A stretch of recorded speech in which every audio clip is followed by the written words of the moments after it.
स्वराज्य टीव्ही, पर्याय आमचा, निवाडा तुमचा। अतिवृष्टीमुळे नद्या नाल्यांना आलेल्या महापुराने जळगाव, जामोद आणि नांदुरा तालुक्यात गंभीर स्थिती निर्माण केली। पुरात 3 जण वाहून गेले असून एकाचा मृतदेह आढळला, तर दोघांचा शोध सुरू आहे। पूरग्रस्त गावांमधील नागरिकांचे सुरक्षित स्थळी स्थलांतर करण्यात आले असून मदत आणि बचाव कार्य युद्धपातळीवर सुरू आहे। बुलढाणा जिल्ह्यातील जळगाव, जामोद तालुक्यात मागील 24 तासांपासून झालेल्या मुसळधार पावसाने अक्षरशः हाहाकार माजवला आहे। अवघ्या एका रात्रीत तब्बल 255 मिलीमीटर पावसाची नोंद झाली असून तालुक्यातील सर्व लघु प्रकल्प ओसंडून वाहत आहेत। अनेक नदी नाल्यांना महापूर आल्याने घरांचे, शेतीचे, पशुधनाचे तसेच वीज यंत्रणेचे मोठे नुकसान झाले असून जनजीवन पूर्णपणे विस्कळीत झाले आहे। बुलढाणा जिल्ह्यातील जळगाव, जामोद तालुक्यातील सिद्धार्थनगर येथील महादेव जगदेव वाघोदे हे गायरान नदीच्या पुरात वाहून गेले होते। काही अंतरावर त्यांचा मृतदेह आढळल्याची प्राथमिक माहिती तहसीलदार पवन पाटील यांनी दिली। नांदुरा तालुक्यातील इसापूर येथील फुलकराम जानकीराम काळे वय 50 हे ज्ञानगंगा नदीच्या पुरात वाहून गेले। सोबतच सुरेश भाबर वय 25 राहणार इसाई हा बेंबळा नदीत वाहून गेला। मासे पकडण्यासाठी तो गेला होता। त्यांच्या शोधासाठी प्रशासनाने मोहीम हाती घेतली आहे। पुराचा धोका लक्षात घेऊन खेरडा बुद्रुक, खेरडा खुर्द, काजेगाव, मडाखेड आणि इलोरा येथील धोकादायक भागांत राहणाऱ्या काही कुटुंबांना सुरक्षित स्थळी हलविण्यात आले।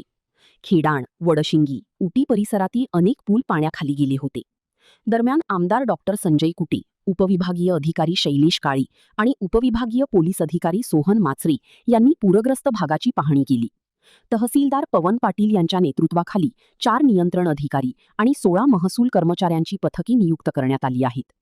पूर्णा नदीवरील जिगाव प्रकल्पात अडविलेले पाणी नदीपात्रात सोडल्याने काही नद्यांवरील पाण्याचा ताण कमी होण्यास मदत झाली। जळगाव, जामोद तालुक्यात काल रात्रीपासून मोठ्या प्रमाणावर मुसळधार पाऊस सुरू असून सर्व नागरिकांना मी आवाहन करतो की नदीकाठचे जे गावं आहेत, जसे की आपलं हा खेरडा गाव, जामोदमधला नेहालवाडी भाग झाला, तिकडे सुनगावमधला भाग झाला, तिकडे मडाखेड, वडशिंगी त्या भागातही मोठ्या प्रमाणावर पाऊस झालेला असून नदीकाठचे जे घरं आहेत त्यांना तात्काळ सुरक्षित स्थळी हलवण्याची आपण व्यवस्था करत आहोत।